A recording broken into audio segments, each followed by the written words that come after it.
Hi everybody, Dr. Ahles here. In this short video, we're going to talk about the different ways that we can section the human body to help us see things that are inside of it a little bit better. So what we're talking about in this video are what we call body planes. Body planes are very important when we're thinking about medical imaging and also the ways that we could section parts of the body if we're performing a surgery. When we talk about the body planes, there are a few different groups of planes that we can do. So let's go through these one by one and kind of explain what they are. The first kind of plane that we see here on the very left is what's called a mid-sagittal plane or a median plane. Mid-sagittal means we're all the way in the middle of the body. A mid-sagittal plane would go from the top of your head down to the bottom of your feet in the very middle of the body. We also have planes that go up and down in the body, but that aren't in the very middle of the body. We'll see in a moment that these kinds of planes are called parasagittal.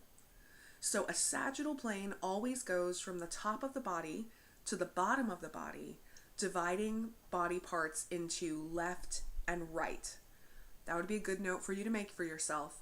A sagittal plane divides things into left and right parts, and a mid-sagittal plane in particular divides them into equal left and right parts.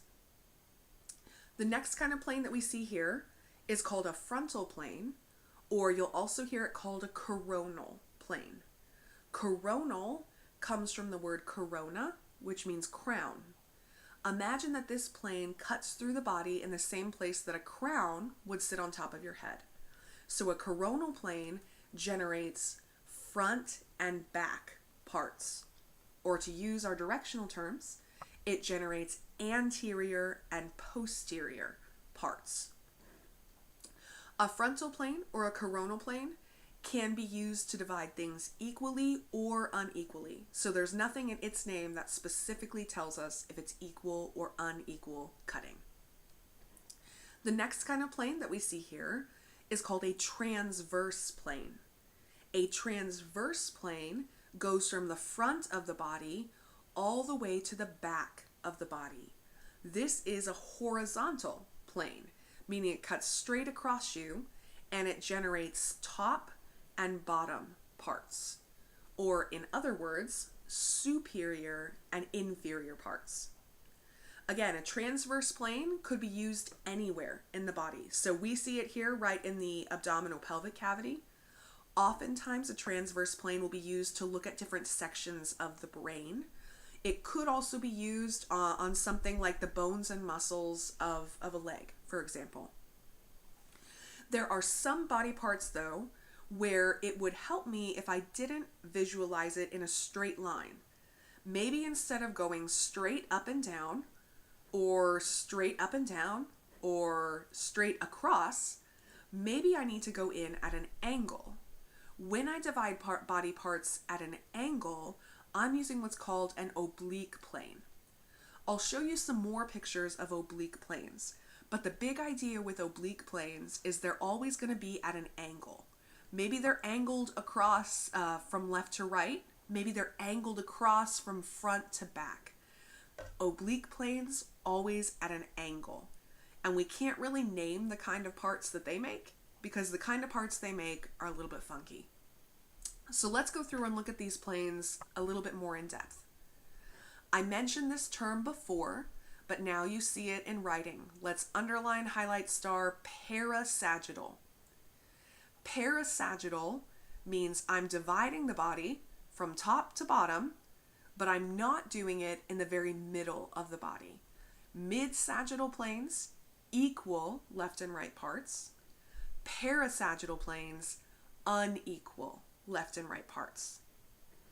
The other type of plane that goes from the very top of the body to the very bottom of the body is that frontal plane or that coronal plane. Remember that coronal planes or frontal planes split the body into anterior and posterior parts. Again, we don't have to do this in the very middle of the body. We could do this a little bit farther forward, a little bit farther backwards, but the big idea is we're always splitting the front from the back. The transverse plane was the one example of a plane that goes horizontally. So remember, this slices the body into a superior part above or an inferior part below. And what I like about these two images as it relates to body planes is it shows you that oblique planes can not only be across the body in this orientation, they could also be up and down on the body. Remember that all oblique means is at an angle. Oblique planes, when you're thinking about what they might be good for, things like visualizing the structures of the shoulder, for example, or the structures of the knee, being able to get an in-depth view of what's present, but maybe not what's present just in a straight line.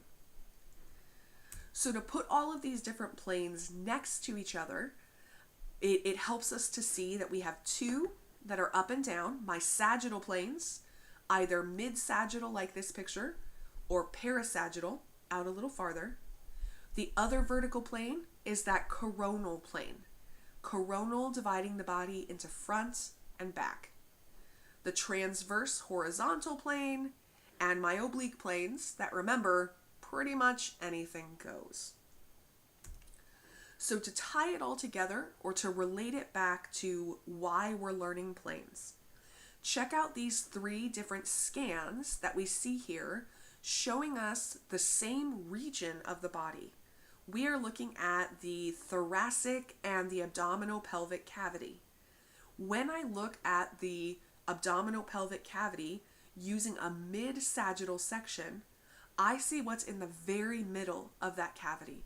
So notice I can see my vertebrae going up and down. I can see some of those digestive tract organs.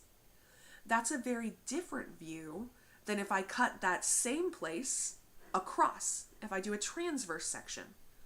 When I do a transverse section, I can still see the vertebrae, but now I'm seeing the top of those vertebrae. And I can see inside the vertebrae where the spinal cord lives. I can see some of those organs a little bit more clearly. And notice if I cut the body in front and back, I can see those organs from even a different view.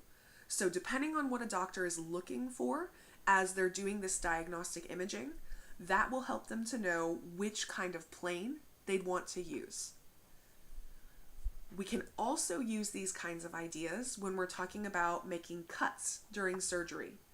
So if a doctor were to make a sagittal cut in their patient, they'd be going from the top to the bottom, either in the middle of the body or off to the side. Or we could make a transverse cut in the patient, going across the body, or use an oblique cut to cut at an angle. So as you're studying these body planes, keep in mind that their context is medical imaging and medical procedures.